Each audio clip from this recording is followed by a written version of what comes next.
और बिहार में लगातार हो रही बारिश के कारण एक तरफ जहां नदियों का जल स्तर तेजी से बढ़ रहा है, इसकी वजह से उत्तर बिहार के कई इलाकों में बाढ़ का खतरा मंडराने लगा है। ऊपर से नेपाल से पानी आने के बाद गंडक और बागमती नदी अपने रौद्र रूप अख्तियार करती हुई नजर आ रही है। इसी पर एक रिपोर्ट।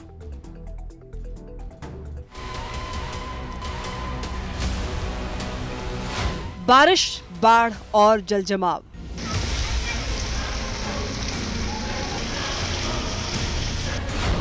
नदियों में उफान, जनता परेशान।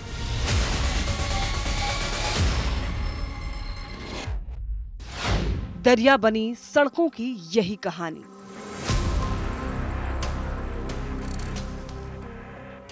बिहार में हो रही बारिश ने लोगों को गर्मी से तो राहत दिला दी, लेकिन यही बारिश अब बिहार वासियों के लिए मुसीबत का सबब बन गई है।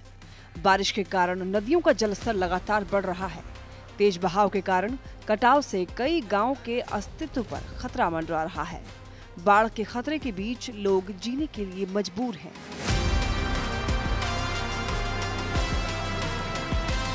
लगातार हो रही बारिश के कारण शिवहर के बागमती नदी का जलस्तर लगातार बढ़ रहा है और धीरे धीरे ये विकराल रूप धारण कर रही है।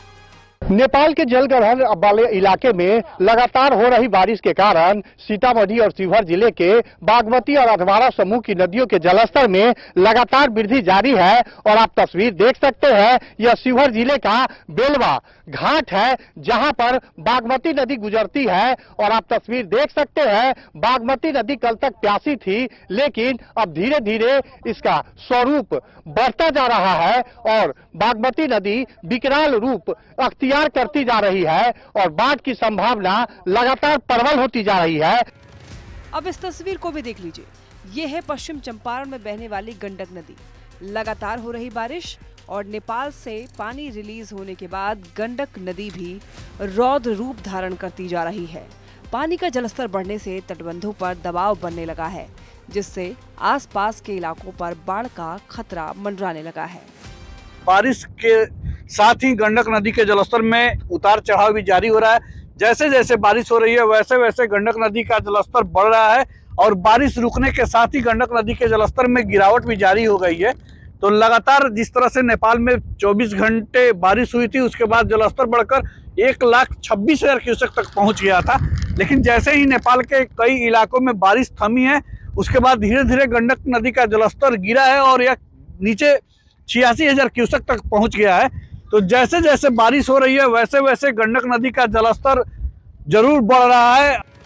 बारिश में नदियों का जलस्तर बढ़ना, कटाव होना और फिर बिहार का एक बड़ा हिस्सा हर साल इसी तरह बाढ़ की चपेट में आना, जिसकी वजह से हजारों लोगों को अपना घर-बार छोड़कर जाना पड़ता है। लेकिन आज तक बाढ़ से निपटने का कोई ठोस इंतजाम नहीं किया गया है।